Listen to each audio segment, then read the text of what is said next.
My name is Nancy Schaefer. I'm the president of the Live Events Coalition, and it is truly an honor to have Charlie and Ann here with us, and we're going to get started in just a moment. But what I'm going to do is a few housekeeping notes.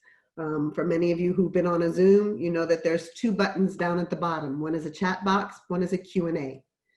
Please put all of your questions into the Q&A, and we will try to get to as many of them as we can when we get to the question and answer period. If we can't, we will jot them down if you want to make sure we know who you are, and we will get you answers and then send those back to you. We have a couple of rules that we put forth, and for any of you who've been on our calls, you know that we want to make sure that everybody is kind and understanding to one another. This is a nonpartisan organization. Today, our champions from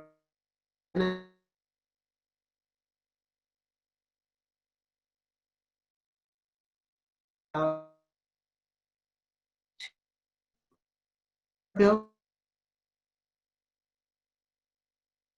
We're having a bit of a technical difficulty. I can introduce the panelists while I think Nancy, her computer doesn't work perfectly all the time. So Charlie Anderson is here as one of our panelists. He's from the office of Senator Bennett's office. He is the senior advisor for tax and economic issues for Senator Bennett. I think I got that right. Is that correct? Awesome. And Ann Gordon is with the office of Senator Young. And she is a counsel for his office. Is that correct as well? Sorry. Yeah. Awesome. Great. Isaac, was there anything else we need to cover before we get started? I don't know Nancy's entire spiel, but I mean, I think she'll come back in and it'll be fine. But no, that's pretty much it. I think we can get right into it. Great. So I know a lot of people are going to ask questions about the revised HEROES Act and how that relates to what Restart was. But I guess our first question would be, where is the actual Restart Act right now in terms of its legislative push and everything like that? And you want to go first? You want me to go first? Sure. So, I mean, we have 57 co-sponsors in the Senate and 164 maybe in the House, and we've been working really hard to have it included in whatever package might be reached. So there's not like a specific update for today because the bill won't go through the normal process of committee and then, you know, Senate and then House and conference, right? It's going to be in one of these packages. And so we've been working really hard to try and get it included and raise awareness to the administration, to the House, to Senate leadership, to ensure that the discussions include Restart. Charlie, I'm sure you have some more context. Yeah, and just, I mean, I think all of this is sort of dependent on, are they able to reach a bipartisan agreement? And obviously the Pelosi-Mnuchin talks have picked up pace in the past few days. So that's been sort of a promising sign. And, you know, I remember Ann and I working in May to like feverishly get the Restart bill. We put a sort of outline out in early May. We rushed to get the bill text out before that May recess going into June because we thought the bill was going to come together in June. So obviously we're a little late here, but it is good news, you know, after sort of 6 weeks or so since early August when folks walked away from the table, that people are back at the table. It does seem like there is at least some interest in getting a deal on both sides. And so the question is, can there be a deal? And then, you know, what will the small business component look like of that deal? And where does Restart fit into that? And I think, you know, there's sort of good news, bad news. The good news is, you know, there was an indication in the House bill, the scaled down HEROES bill, and sorry, Andy, if I'm getting ahead of ourselves here, but, you know, the Save Our Stages and Restaurants Act were included in there, which is about $130 billion of sort of longer term support beyond kind of what PPP would offer. And that's good news. Obviously that wasn't broad-based and it wasn't Restart and sort of wasn't industry neutral. And so there are a lot of folks who are sort of on either side of that dividing line that I think we sort of view the right path forward is to make sure that every business that has, you know, taken a big hit can apply and qualify on the same basis. And that's kind of why we developed Restart. So the good news is, look, there's an acknowledgement of the need for the long-term support. What we need to do is sort of, number one, get folks to agree to the top lines of a deal, and number two, try to get that deal to be more reflective of the principles of Restart. And there are many ways to do that, but the main piece is just to say, hey, look, we need to make sure that if folks have taken a big hit, that they have access to longer term support that includes, not only a loan, but some forgiveness as well. Thanks, folks. And hello there. Thanks, Ann and Charlie, for being with us. And hi from Oregon. Our next question is, I wonder if you could clarify or sort of demystify for the listeners out there the difference between the Heroes 2.0 that we're seeing push through the House, or maybe push through the House right now, and then the Restart Act itself. Sure, I'll start and then I'll kick it back to Ann to correct or clean up what I miss. The main, as I mentioned, in the Heroes 2.0, if that's what we're going to call it, there's sort of another dip at PPP, which I think there's sort of broad-based agreement that sort of a second dip at PPP makes sense. There's a little bit of disagreements about 200 or 300 for the employment threshold between House, Senate.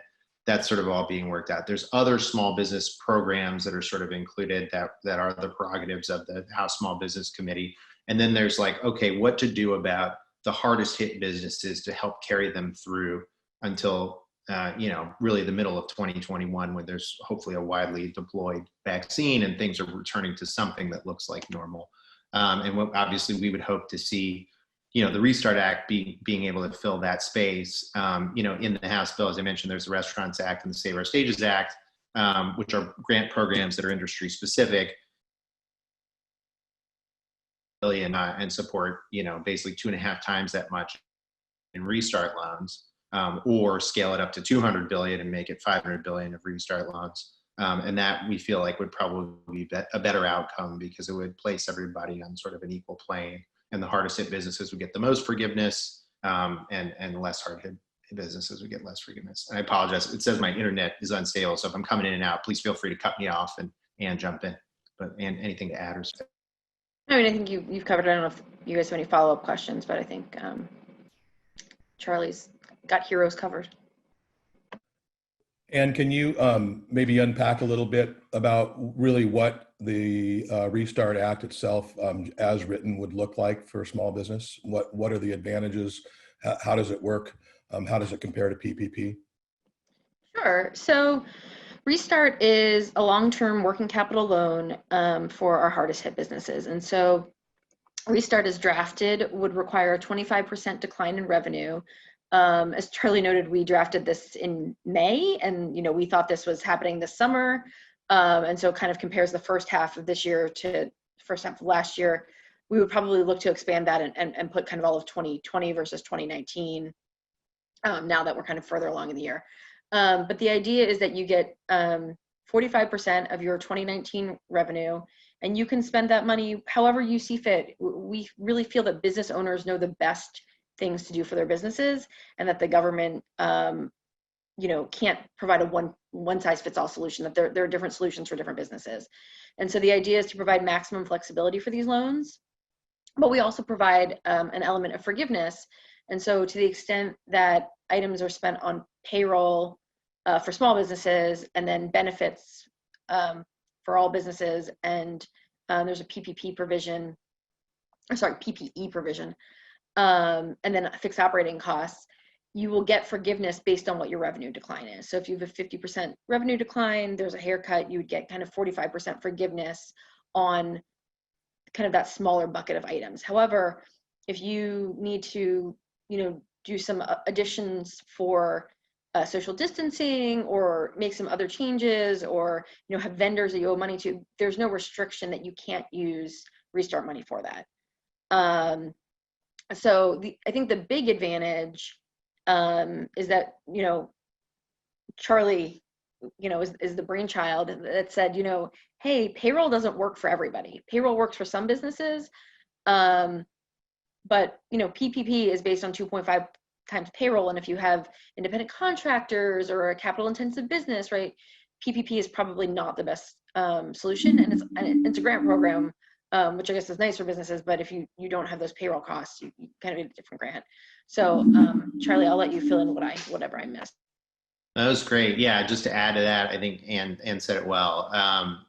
We heard, and a lot of this was the result of feedback we got from Michael going around the state right after the CARES Act passed and hearing from businesses about how PPP wasn't working as well as it could for them. Some of them got access to it but weren't able to make full use of it. Some businesses were obviously scared that they weren't going to be able to rehire their folks by the time the deadline was going to kick in. At the time, some of them couldn't spend out in the 8-week period. They needed the 24 weeks. Eventually, some of that stuff got resolved, but as you know, it was a kind of messy process. And then the high fixed operating costs relative to payroll for a lot of industries that were, completely or mostly shuttered or face that kind of uncertainty going forward. It applies obviously to, any live events related industry that requires a big crowd, but it also applies to, restaurants in the winter, right? I mean, who knows what's going to happen with folks that have adjusted and create all this outdoor seating. And now, in Colorado, it's going to get cold and that's going to be hard. And I think it's going to be hard to expect that people can, maintain something resembling their, pre-March payroll. And so we say, look, like to the extent you can spend it on payroll benefits and, fixed operating costs, we will forgive a portion of that based on your revenue decline. We're not going to ask you to sort of make, sort of decisions that don't make sense for your business. And then, like Ann said, the broader array of uses, if you need to restock your inventory, if you need to do, capital investments, whatever you need to do, there's such a range of things we hear from different businesses about what they need to use the money for, you can use it for.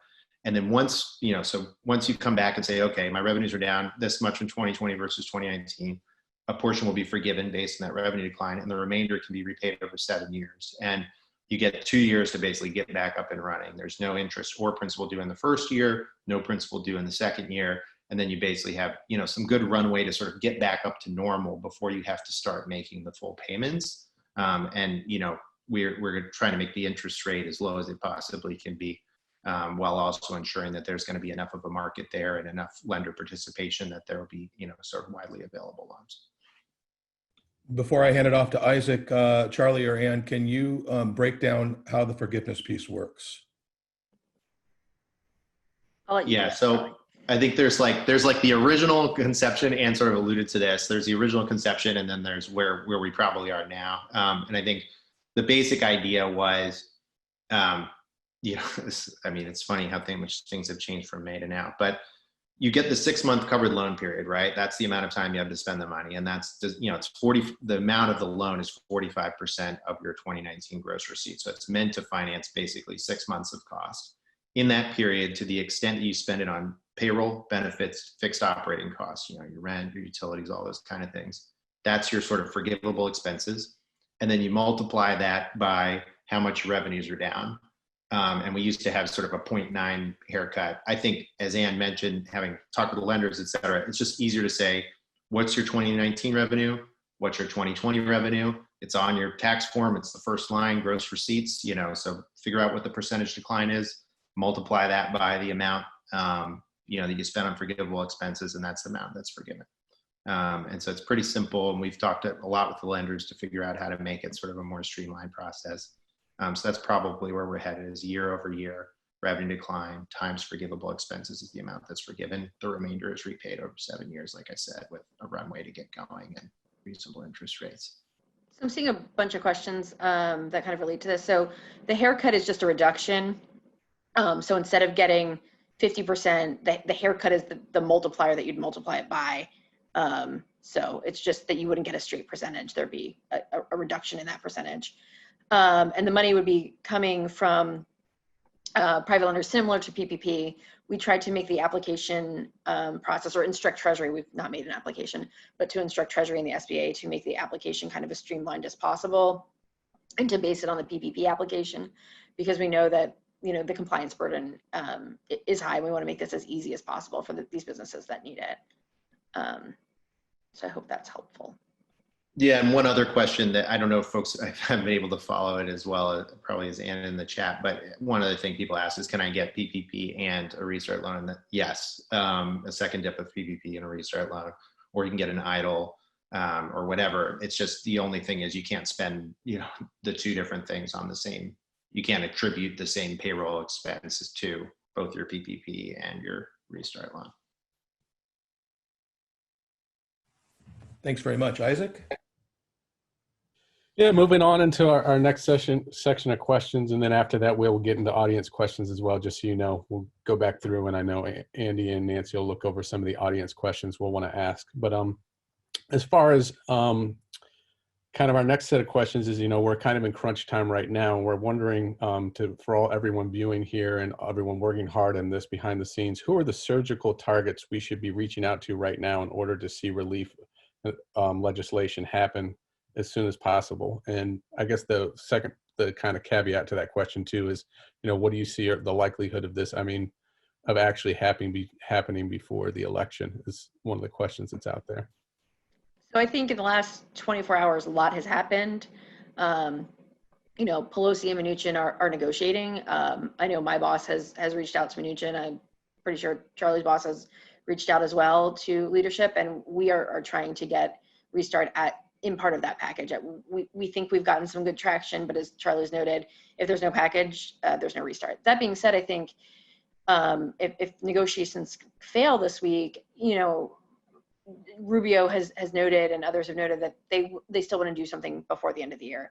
So I think the hope would be when we come back after the election to try and craft restart as part of a relief package in the lame duck session. Charlie, I don't know if you have other. Yeah, I think that's right. And I think that this is like a really crucial moment. And I think if you have anyone anyone in your networks who can, weigh in with Mnuchin or Pelosi or Nydia Velázquez, the chairwoman of the House Small Business Committee, Leader Schumer has been great on this. We've worked very closely with his office. I've worked a ton with Senator Cardin's team on the Small Business Committee on our side. And I think, frankly, due to what you all have done and so many others to raise the profile of this, and like Ann said, get 57 senators on it, a really good mix of Republicans and Democrats, it's forced people to pay attention. And so I think it's now, the awareness is good. And I think now it's about activation. And so I apologize for looking over here. I have another computer and I pulled up. So on the, in addition to Pelosi, Velázquez, Mnuchin, who are sort of critical to this immediate negotiation, I think activating folks on the House Small Business Committee who are co-sponsors to weigh in, both with Pelosi and Velázquez. So Jared Golden is our lead in the House. And I can follow up with these names afterwards. Evans, Schneider, Houlihan, Chu, Crow, Espaillat, and Delgado and Kim are all on the bill. So there are 9 House Democrats on the Small Business Committee who are on the bill, a lot of whom are, in sort of fairly bipartisan districts who want to see a deal, who are, have pushed. But I think having them sort of raise it, and we're working on this in many other ways, but if you have any ways to get to them, I think that would be super helpful. I'm going to see if I can email this to myself and put it in the chat. Maybe would be a helpful way to do it.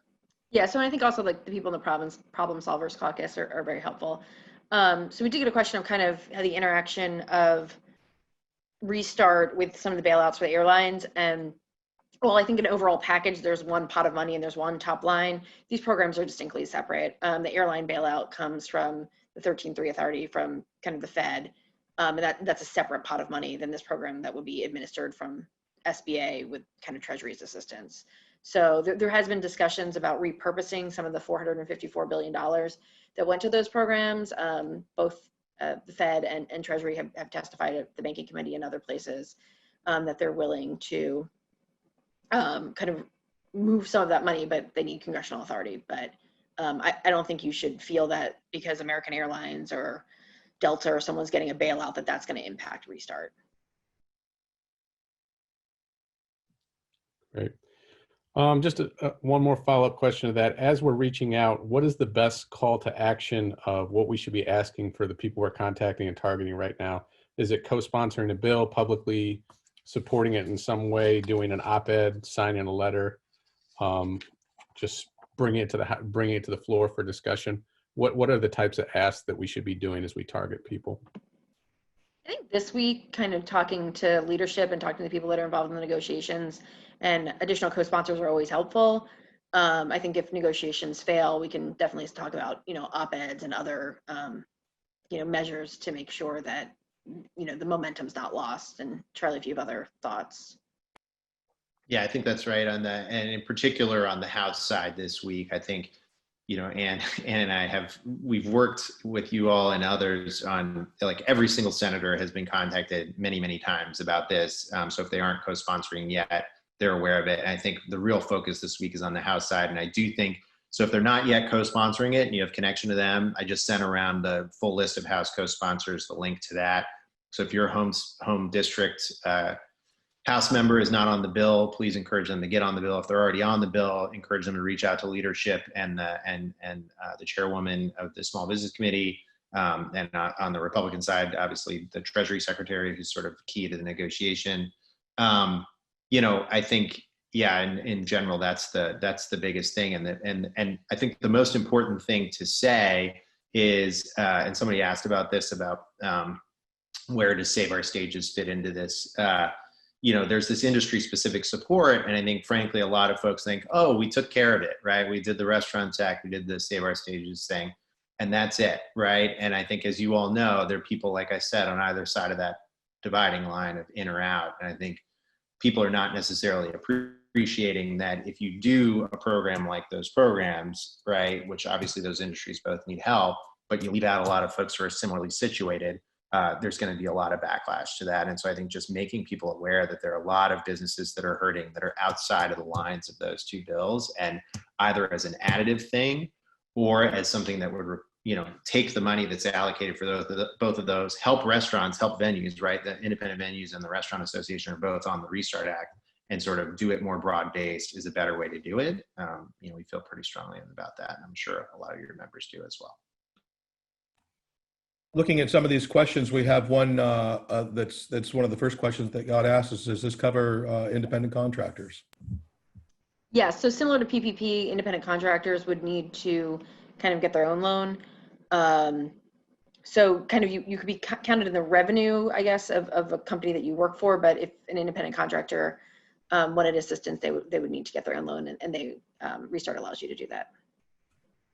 Yeah, and we have some specific language in there about the self-employed too, which was a good flag that we got feedback on from the creative industry. I think it was the songwriters who said, hey, we just want to make sure, because that was our intent all along, was we want to make sure that, when you say payroll, you say employees, well, can we make sure that includes the self-employed? And we said, absolutely, that was our intent. And so we put some explicit language in there to make that clear, both on the payroll and the benefits piece of it. So yeah. And if someone could type into chat the location for people to go read at least a summary of the bill, that would be great. So I think the easiest place is probably just our websites. You can go to young.senate.gov or bennett.senate.gov and type in Restart. And we have a one-pager with an overview. You can also go to congress.gov and look up 3814, but that would be the whole summary of the bill.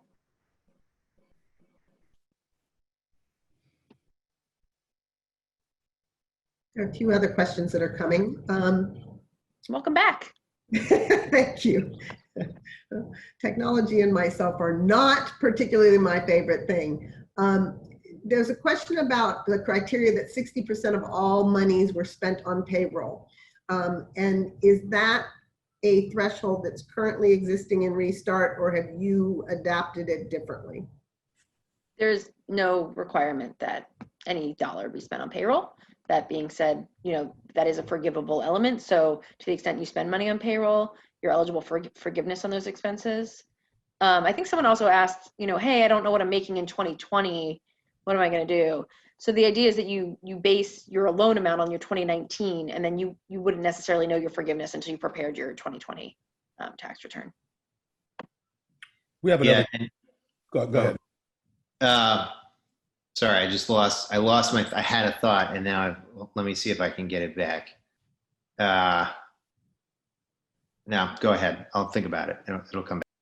I take full responsibility for that, Charlie. Sorry. It's my fault. The next question we had was, and I think this is more on the advocacy standpoint, but does it make sense when you're talking to your representatives or senators, if they get correspondence from someone inside their jurisdiction as opposed to outside of it? So I think personal letters from individuals, generally you'd want to contact the state that your representative, you know, your respective senator. I think if you're a business and you have industry contacts or some connection to the state, the fact that you're, you know, located in Tennessee and contacting your Indiana senator, I don't think that's a problem. And I think that can be helpful to say, hey, I'm based here, but here are the connections I have to Indiana, or I work with these businesses and they're affected too. Charlie, I don't know if you have different thoughts, but. Yeah, I think that's right. And I'm sorry, I just remembered my other point. The one interesting thing about the whole payroll, you know, and the flexibility around that, as Ann mentioned, you know, you're doing 45% of your 2019 receipts, you're spending it out over 6 months, right? And so in order to get the full amount eligible for forgiveness, you probably have to spend a significant amount on payroll and benefits. But we also recognize that there are businesses that are down like 80% or more in revenues. And so it's not realistic for them to be able to maintain that level of payrolls. And so for those businesses, they have a 12-month covered loan period. So I assumed many of your membership might fall into this category given how much things have fallen off. And so that's sort of an acknowledgement that, look, for those businesses, like a lot of this is going to be on fixed operating costs and probably benefits for people who've been furloughed, et cetera. You may need to mix and match kind of how folks sustain themselves, but the idea is to carry through until you're able to sort of run your business again at near full. And on that, Charlie, I mean, I think the thing is the forgiveness period is 6 months or 12 months for the hardest hit businesses, but there is no requirement that if you spend all the money within 12 months, right, you just wouldn't get forgiveness. So if there's, you know, you want to use the loan and float operating expenses for 18 months or 24 months, that's completely fine under our bill. It's just that forgiveness period would be the first 6 months or 12 months, depending on your revenue decline. We have a question from someone that has a good friendship with Drew Ferguson from Georgia, and wants to know if he was to speak with him, what's the best way to present and what actually should he present? So some of the things that my boss has been saying is, you know, that small businesses are a vital part of our community. They have been hit hard and they need relief, and that PPP was great. It was an 8-week grant program, but this pandemic has lasted much longer than that. And so businesses need a longer term solution, and small businesses are permanently closing, and that's a problem. So those are some of the things we've talked about the kind of the long-term working capital loan and the need for a longer term solution as this pandemic has gone on longer than I think any of us anticipated. Yeah, and I think one thing is the gap, the fact that this fills a real gap, right? Because you've got, you know, even if there's another dip at PPP, they're going to be folks who find themselves sort of in the same situation they are now, you know, 8 to 12 weeks from now, right? Or 8 to 12 weeks from when they get that second dip at PPP. You know, even if there are sort of enhanced SBA programs like there were in the Recovery Act, you know, a lot of businesses that took a huge hit are not creditworthy by any standard. So if you're underwriting a loan, you know, and that's through absolutely no fault of their own, right? Their business fell off a cliff. It's not like you have like, oh, here's a sector of, you know, restaurants or travel or live events, and we can look at the most creditworthy, at least like if your sector was hit by this, like your whole sector is basically fallen off a cliff. And so it's not appropriate to sort of apply the same tools you'd normally think of in an ordinary recession.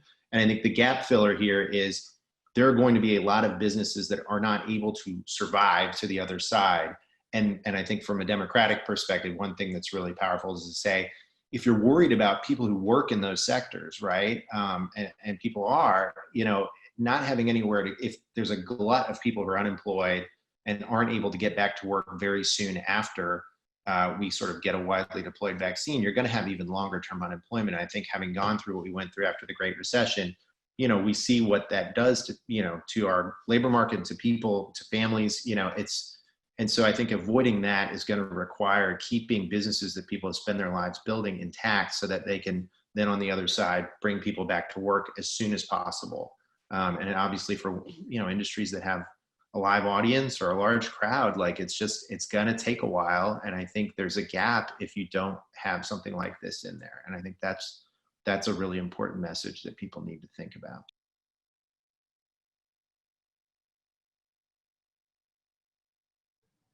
I was on mute. Is there any knowledge or understanding why Senator Rubio has not signed off on this bill? And what is it that seems to be, in his mind, problematic about it, since he is the head with Cardin of Small Business? So Charlie, I cannot speak for Senator Rubio. We've spoken to his staff. You know, they created the PPP program. They're very proud of that program.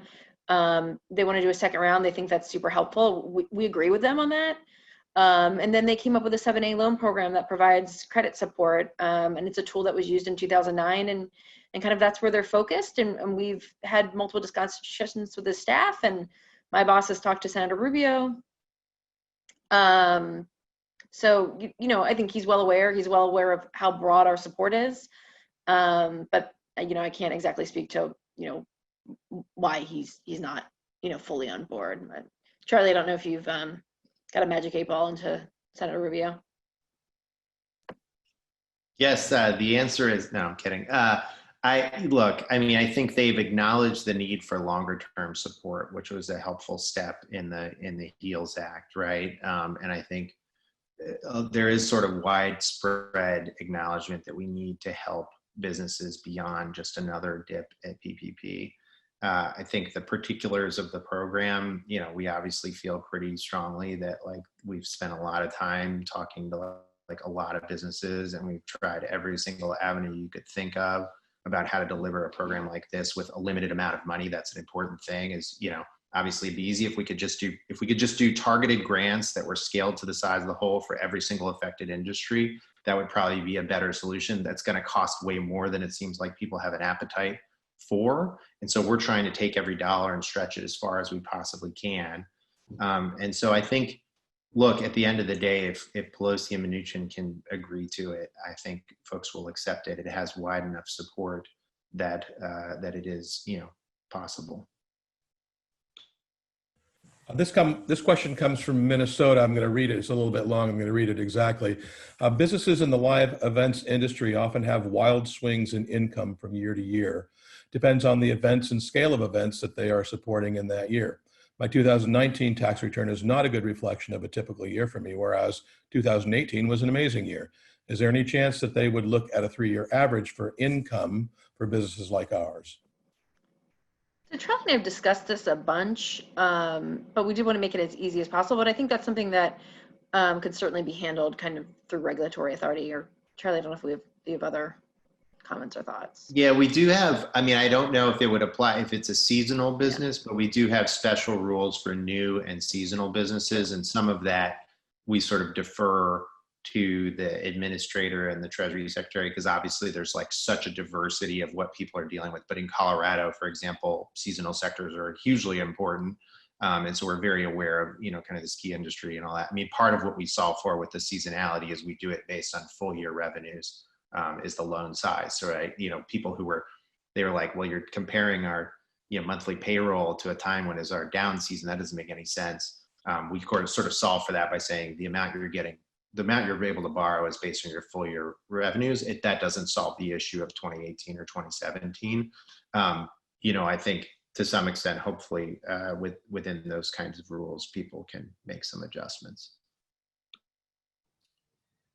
So we have a question here, and I know that you guys do because we continue to talk to you, but is there a sense that members understand the uniqueness of our industry, which is that we were closed first and it's going to take us a lot longer to reopen, not only from timelines to build up, but availability of organizations, particularly as our small businesses don't survive.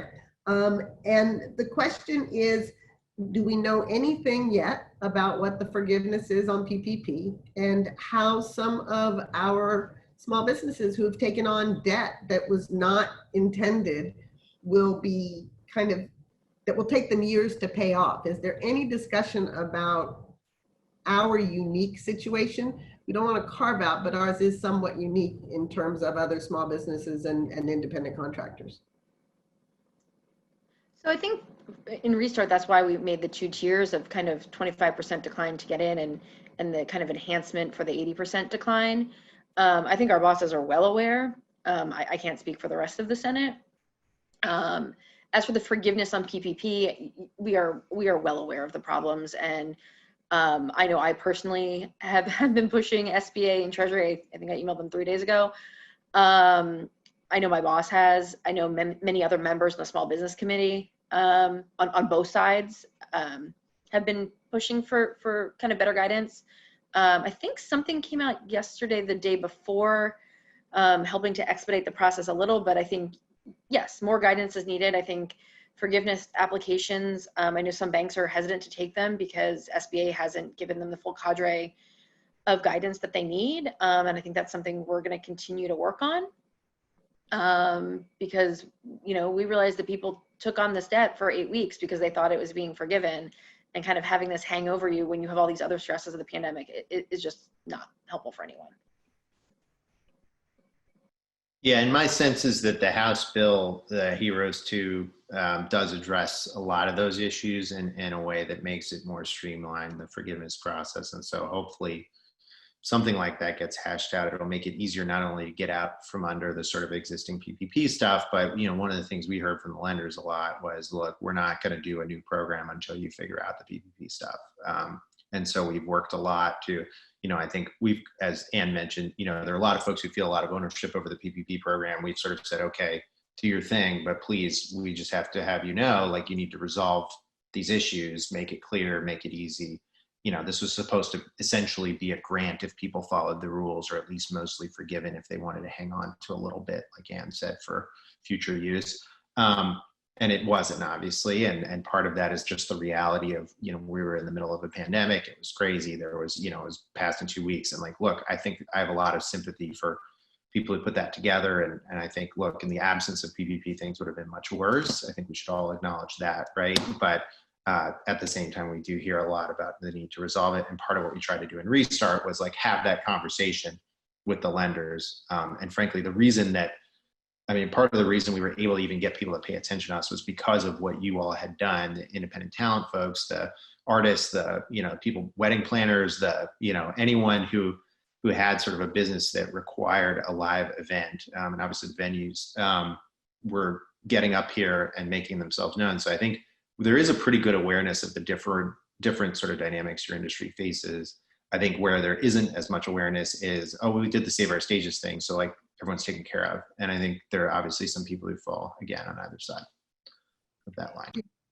In light of that, which is part of the frustration for our industry in terms of getting awareness and letting people know, you know, we joke, we've been behind the curtain and that was our job and that's where we stayed. And now we're trying to stand in front and scream really loud. We're not Save Our Stages. And as you just said, that is not going to support the magnitude of our ecosystem and our industry. Other than what we continue to do, which is sending letters and making calls and doing surveys, is there something that other representatives or someone will resonate with someone to understand the differentiation between those two? We've been pushing industry neutral. I think the thing I've been trying to say the last few days is, hey, even in PPP, when we had the carve out for 72 NCI and AICS businesses, that left some people out. And so I think even if you really just wanted a targeted thing, they never work the way you think they are. And they're always kind of winners and losers, and we shouldn't be picking winners and losers. And so that's why we just keep pushing kind of industry neutral, because Congress shouldn't be deciding which industries survive. That's kind of not how we feel. Well, like my office feels the role of government should be. I think I might have misrepresented the question. We absolutely want it to be industry neutral, right. But when somebody says like Charlie, well, they have Save Our Stages. That is of no value to the majority of our industry. So is there a need to inform better that is not industry neutral and that truly does not impact our side of the industry? Yeah, so that's what I was trying to say with the PPP and the 72 code, is that they wanted to save, you know, provide this carve out for restaurants, and then it's like, oh, but that didn't include hotels. So I think my point was more, even if you wanted to save an industry, like the tailored programs never work as intended.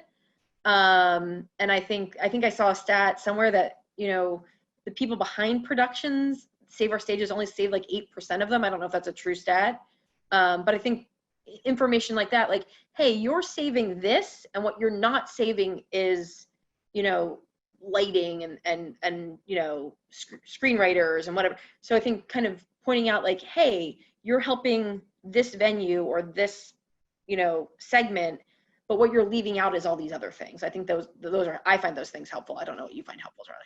Yeah, and I think I do think having, you know, a representative group of your folks who are left out doing a letter and saying, hey, this is why this doesn't work for us, and this is why we sort of are very much like the folks you're trying to save. So acknowledge the intent of, we know you're trying to help a very hard hit sector, the venues. We know that you included some other sort of, you know, ancillary you know, folks who are around venues, but you've missed this kind of other segment that's very similar. And if you look yesterday, the National Association of Theater Owners put together a letter with some prominent, you know, sort of film industry people, and they're making a big push saying, hey, like, if you think about a movie theater, especially your sort of local independent art house kind of movie theater, they're very much in a similar space as a performance venue, and we're not included here. I think a similar letter along the lines of what, you know, the people you all represent would be helpful, because I think the more folks realize, because I think the problem we're having a little bit right now is, like I said, some of the folks in the House are like, oh, they're taken care of. We heard from all these folks in the music industry and they're taken care of, or the performance industries generally. And, you know, I think what they're not appreciating is that if you have a certain subset that is in a situation that is taken care of, and a subset that is in a very similar situation who's not taken care of, that is going to look really bad and be very unfair.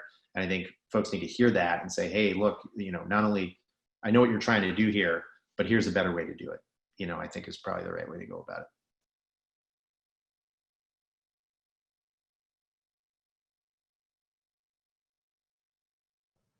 Andy, Dwayne, do you see, the questions are coming in very, very fast, which is a little hard to kind of keep track of. So do you guys see some others that we might want to bring forth?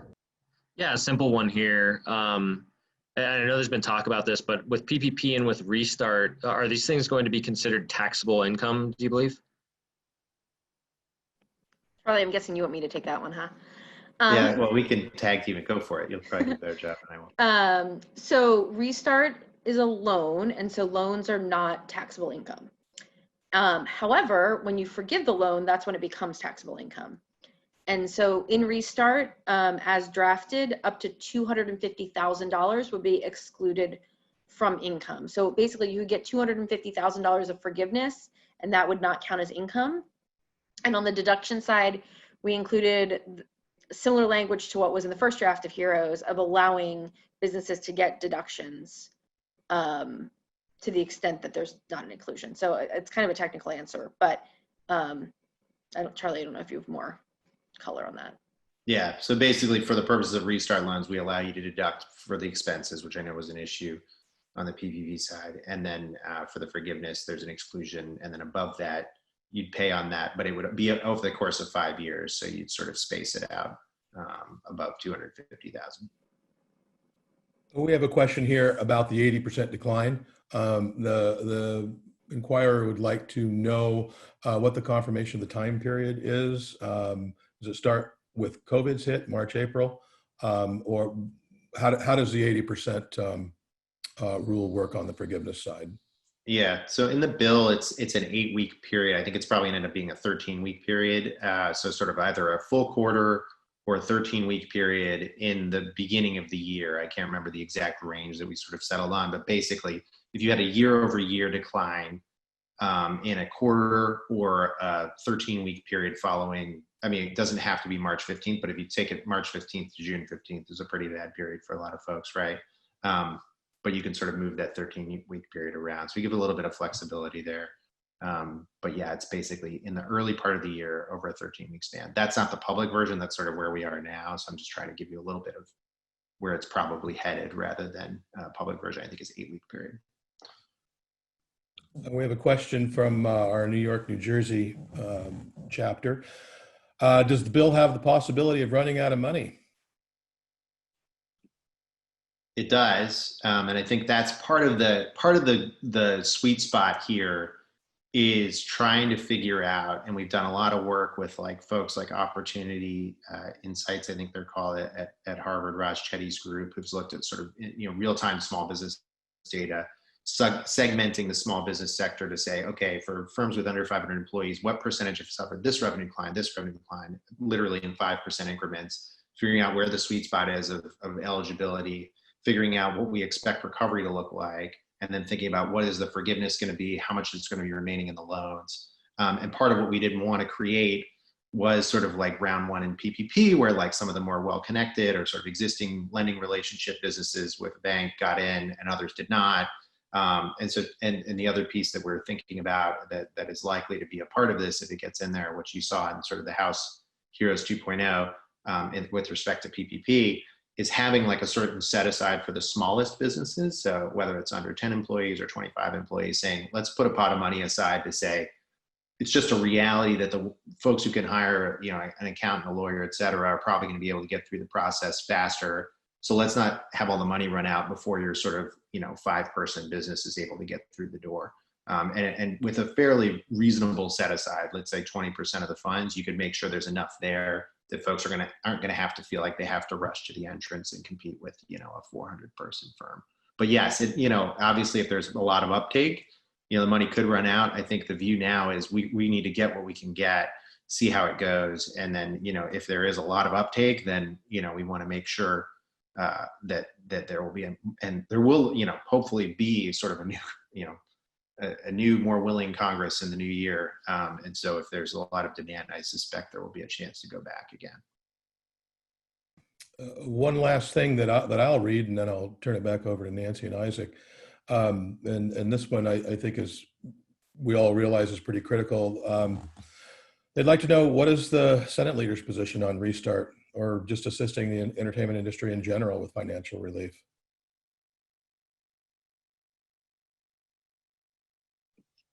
So from our side, Leader Schumer has been excellent, on this. His staff has been wonderful. I don't know if you all interact with John Cardinal or Zach Rosenberg. Rosenblum, sorry. They've been very engaged. And then also, I literally just got a call from somebody in Carton Shop during this call. And so they've engaged quite well. And again, I think that's largely, or not largely, but in large part because they're hearing from folks who are saying, hey, this would be really valuable to us. So I know sometimes, Nancy sort of alluded to this earlier, that it feels like you're kind of just continuing to do the writing, the letters, the calls, the meetings, and you're like, where is all this going? It has had a huge impact. It has gotten people to pay attention. And frankly, from my perspective, they've been great and constructive, very engaged. Anne, can you comment on Leader McConnell? I try not to comment on Leader McConnell. He's aware of this package. He defers to the committees generally.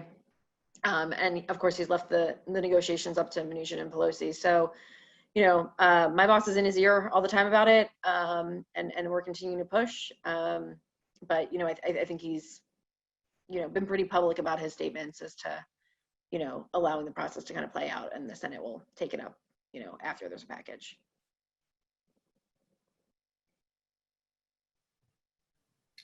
Guys, do you see, I think we can do one more question, maybe two, and then we're going to have to begin to wind down. Isaac, Andy, Dwayne, do you see any there that? Yeah, I think there's a general question or a number of questions just about, what is the probability of something like this happening? What's the timeline, either like pre or post election? Any thoughts on that? I know it's kind of that's the biggest question on everyone's mind. I don't make bets like that. I think, we're gonna have to see what negotiations look like today. And, if negotiations don't come to fruition this week, then, I think there's a chance that it would be after the election. Charlie, I don't know if you have more insight or better gambling tips.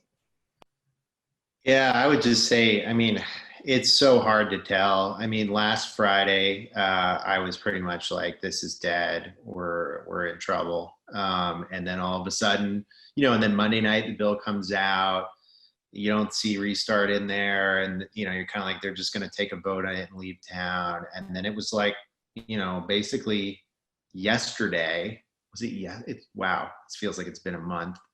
Yesterday at like 4:45 p.m. Eastern time, we had a call with a lot of supporters and sort of said, well, we're going to keep fighting. But at that time, it looked pretty bleak, and we were pretty frank about that. But we said, look, we're going to keep pushing. And then an hour later, my boss is running into Leader Schumer on the floor, and he's saying, hey, here's what's going on, and you should start amping it up. And so, yeah, I mean, you never know. So like Ann, I wouldn't hazard a guess. I think it's going to be hard. It's always been hard. I know it does seem like the one thing that I had hoped for 2 months ago has happened, which is the president has realized that it's better for him to have a deal than not. And so he sort of empowered Secretary Mnuchin.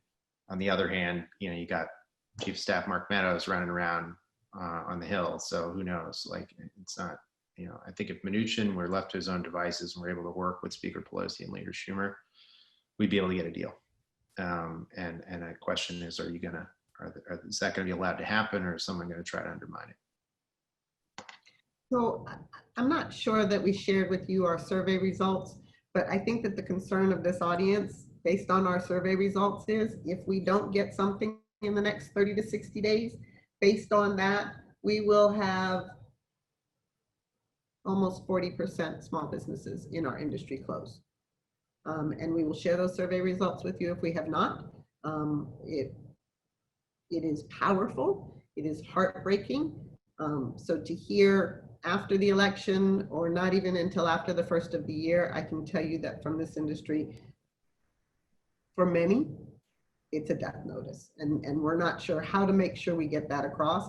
And I don't say that to two of you because you guys have been our champions, and we greatly, greatly appreciate that. And I want to make sure that everybody understands that. We need you. We really do appreciate everything that you're doing.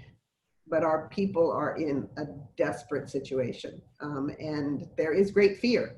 And we can send the stats out, but sometimes we feel as if nobody's really paying attention to them. And I'm not sure if that's because they don't understand the ecosystem that it goes along with that. If one business goes down, what that really does. Does any of that help when they're having discussions about whether or not to pass a bill? I mean, so, I think it certainly helps in my office. My boss likes numbers. I think they're powerful. So I think to the extent when you're talking to offices, when you have, either a handout or you can, recite those stats on the phone, I think they're always really helpful because it shows the urgency and the extent of a problem. And I think there are also situations, not in this, where people say, oh, that's a dire thing. And you come back and you're like, oh, it affected 8 people. And you're like, okay, well, maybe we shouldn't focus our efforts there. So I think it is really, really impactful when you have numbers behind things. And I think Charlie likes numbers too. I think, I think the numbers are really helpful. I mean, I should have said this from the top, that Ann and Senator Young have been awesome partners throughout. They've been incredibly active. Like, there's been no lack of urgency from either of our offices. And I think a lot of other folks feel it and get it. I do agree, like, sometimes people have an ability to kind of distance themselves from the on the ground realities and kind of, and I do think the imminence of it for so many of your folks, re-emphasizing that. And I think, frankly, like, requesting to do this type of a thing with the offices that are involved here, whether it's the Small Business Committee folks or leadership. I know you've done it many times, but the imminence of this stuff, I think, cannot be re-emphasized enough. And I think we get it. And a lot of, we were hearing from a lot of folks about, I mean, even just in DC, you just look at Popville and you just see every day there's 4, 5, 6 places that are closing. So I think trying to have these types of discussions and really stress the urgency is helpful, especially now. All right, guys, that means we're going to send these letters to everybody, and we're going to say that Charlie and Ann said that you guys needed to see that information. Not going to do that. Uh-oh. Yeah, we need friends on the Hill. Then don't call Stan. Upset our colleagues too much. But it's interesting that you guys are talking about numbers, because literally as we're on this Zoom, our press team is going to tweet out from the senator that 70% of small and mid-sized movie theaters are going to close, and that 66% of theater jobs are going to be lost. So, I think those numbers are helpful, and we use them in our tweets and in our press releases, and kind of send us numbers, and we'll tweet out your stuff too. it sounds as if our numbers align completely with those numbers. That's about where it gets to. So we will absolutely make sure that both of your offices get that. I do not want to keep you any longer. We so appreciate your coming and being with us and speaking to us, championing us, continuing to push for Restart. We know that this is a hard time for everybody. And we were not able to get to all of the answers, all the questions, and I understand that, and I'm sorry to everybody that's out there.